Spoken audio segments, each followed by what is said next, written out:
Hello my dear students of class 8. Today I am teaching here chapter 5, The Revolt of 1857. इस chapter के अंतर्गत मैंने previous video में cause of the revolt of 1857 के अंतर्गत political, social and religious cause को मैं बता चुकी थी। आज का जो वीडियो है वो है आपको इकोनॉमिक काउज, यानी कि द रिवोल्ट ऑफ 1857 के अंतर्गत इकोनॉमिक काउज क्या था, क्या कारण था उसमें। तो इकोनॉमिक काउज के अंतर्गत हम देखेंगे कि ब्रिटिशर्स के आने के बाद यहाँ पर ब्रिटिश यानी इंडियन इकोनॉमी को एक बहुत गहरा आघात पहुंचा है।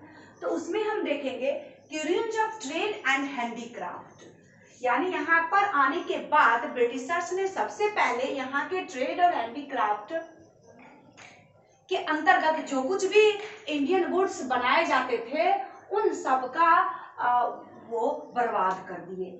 यानी जो भी इंडियन गुड्स यहाँ पे तैयार होते थे या जिस गुड्स का यहाँ पे ट्रेडिंग होती थी उस पे हैवी ड्यूटीज, उन पे बहुत ज्यादा टैक्स बांध दी जाती थी, खास करके heavy duties on Indian silk and cotton textile. यहाँ के जो वर्ल्ड मार्केट में भी यहाँ का सिल्क और इंडियन कॉटन बहुत फेमस थे।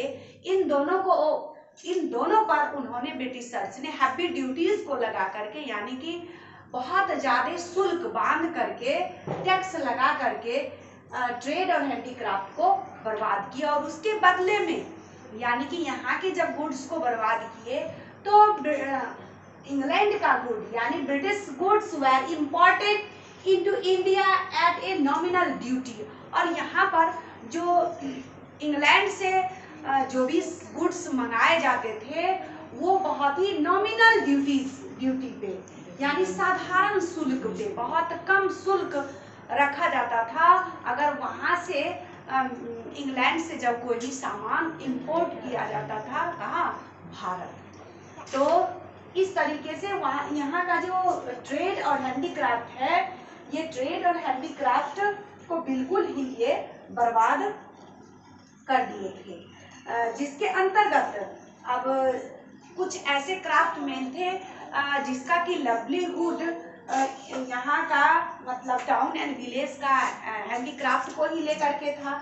इसलिए जो यहाँ पे मैन्युफैक्चरिंग टाउन्स हैं जैसे दक्का हो गए, मुर्शिदाबाद, सूरत, वाज कम्प्लीटली डिसर्टेड, यानी इन सब से वो बहुत ही प्रभावित होते हैं। यहाँ के जो फेमस टाउन एरिया या मान लीजिए कंट्री साइड में जहाँ पर ही हैंडीक्राफ्ट गुड्स को तैयार किया जाता है। और इसका सेकेंड है आपको इम्पोवरिशमेंट ऑफ द कल्टीवेटर्स, यानी यहाँ के जो कल्टीवेटर्स होते थे, जो कल्टीवेट का काम करते थे, उन पे इस तरीके से टैक्स बांधा जाता था जमींदार के द्वारा या लैंडलॉर्ड के द्वारा या मनी लेंडर के द्वारा। इस तरीके से उनका एक्सप्लॉइट होता था ताकि उनका जो लाइफ स्टाइल होता था वो मिजरेबल लाइफ स्टाइल में चेंज हो जाता था। यानी कि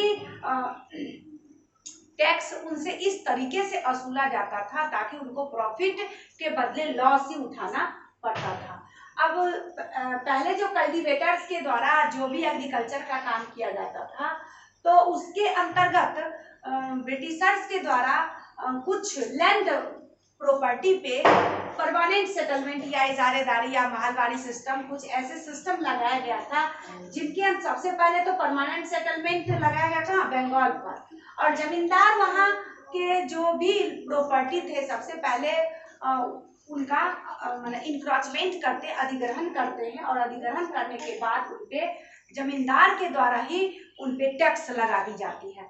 तो जमींदार चूंकि इंडियन पीपुल है लेकिन फिर भी जमींदार ही कल्टीवेटर से बहुत ही दमनात्मक तरीके से उनसे टैक्स को वसूलते थे। कहा जाता है कि कभी कभी जब फसल यानी कि बर्बाद हो जाती थी उस अवस्था में भी पीजेंट्स को कहा जाता था कि आपको टैक्स ब्रिटिशर्स के अकाउंट में जमा करना पड़ेगा। क्यों जमा करना पड़ेगा? पैसा तो है नहीं, फिर भी आप पैसा नहीं है तो मनी लेंडर से पैसा को आप बोरो कीजिए और निश्चित रूप से टैक्स को वहां पे पेड कीजिए। तो वहां के जो जमींदार होते थे वो एब्सोल्यूट हो जाते थे, यानी एब्सोल्यूट मतलब मीनिंग होता है निरंकुश हो जाते थे, जिनके चलते यहाँ के जो कल्टीवेटर्स थे वो दिनों दिन उनमें पॉवर्टी आना शुरू हो जाते थे। तो ये था आपका सेकेंड। दूसरा है आपको इसमें, India reduce to an agricultural colony of the British, यानी ब्रिटिशर्स के आने के बाद सबसे पहले तो लैंड प्रॉपर्टी पे टैक्स को लगाया गया, बाद में ज्यादा से ज्यादा प्रॉफिट के लिए उन्होंने कुछ ऐसे क्रॉप्स को उगाने पर मजबूर कर दिए कल्टीवेटर्स को, ताकि यहाँ का जो एग्रीकल्चरल एरिया था वो एरिया को एक कॉलोनी में वो लोग तब्दील किए। जैसे कि यहाँ का जो क्रॉप्स में लगाने का गया वो था जूट, ओपियम, इंडिगो। और जूट, ओपियम और इंडिगो का जो यहाँ पे प्लांटेशन होता था, तो प्लांटर्स जो होते थे वो सारे ब्रिटिशर्स होते थे, और प्लांटर्स के द्वारा यहाँ के जो इंडिगो उगाते थे यानी कल्टीवेट करते थे, उनको अधिक से अधिक उनका शोषण करते थे, जिनके चलते यहाँ पर जिस लैंड पे कहा जाता है कि एक बार इंडिगो को लगा दी जाती थी तो वो लैंड एक बैरन लैंड में तब्दील हो जाती, क्योंकि वहाँ की जो फर्टिलिटी थी वो बिल्कुल ही समाप्त हो जाती थी। और उसके बाद इंडिगो प्लांटेशन के बाद अगर किसान चाहते कि इस पे हम व्हीट, राइस, मेज कुछ उगा लें, पल्सेस वगैरह, तो उस पे नहीं उगा पाते थे, क्योंकि वो लैंड एक बैरन लैंड में तब्दील हो जाते, जिसको हम लोग ऊसर भूमि भी कहते हैं।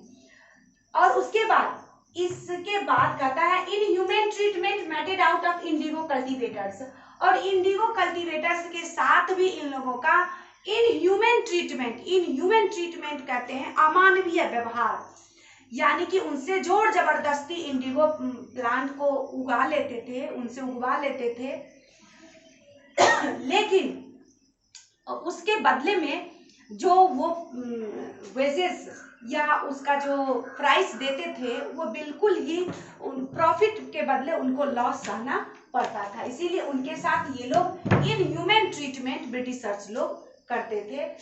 तो इसके इकोनॉमिक काउज के अंतर्गत ये भी एक मेजर काउज माना जाता है, और जिनके चलते आप देखे थे प्रीवियस चैप्टर में कि बंगाल में इंडिगो रिवोल्ट हो चुके थे। इंडिगो रिवोल्ट में ढेर सारे काउज थे, जैसे कि कल्टीवेटर से या लेबर से वहां पे काम को ले लिया जाता था, लेकिन कम वेजेस देते थे, बिल्कुल ही कम वेजेस पे काम करवाते थे, जिनके चलते वहां पे इंडिगो रिवोल्ट हो चुके थे। अब नेक्स्ट है आपको ड्रेन ऑफ वेल्थ, यानी ड्रेन ऑफ वेल्थ कहते थे कि यहाँ का धन जो था वो ले करके ब्रिटिशर्स लोग इंग्लैंड की तरफ ले जाते थे, उसी को कहते हैं हम लोग drain of wealth. Drain of wealth में डिफरेंट टाइप से यहाँ के प्रॉफिट को वो इंग्लैंड सेंड करते थे, जैसे कि आप इसमें देखेंगे such as payments to the British officers. यहाँ का जो ब्रिटिश ऑफिसर्स होता था उनको पेमेंट्स मिलती थी बहुत ज़्यादा से ज़्यादा। यहाँ पर जो ट्रूप्स और आर्मी को जो रखा जाता था भारत में, उनकी सैलरी यानी पेमेंट प्लस उनका मेंटेनेंस दोनों Indian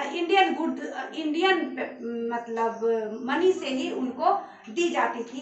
profit of British trading agencies, यहाँ पर जितने भी ब्रिटिश ट्रेडिंग और एजेंसीज थे, ट्रेडिंग एजेंसीज, उनसे जो कुछ भी प्रॉफिट होता था वो भी सारा सैलरी कहाँ पहुंच जाता था, तो इंग्लैंड चला जाता था। Dispatch of saving to England, अब यहाँ पे कुछ सेविंग अकाउंट्स के रूप में गवर्नमेंट के द्वारा रखा जाता था, वो भी सेविंग अकाउंट्स बाद में इंग्लैंड को डिस्पैच कर दी जाती थी।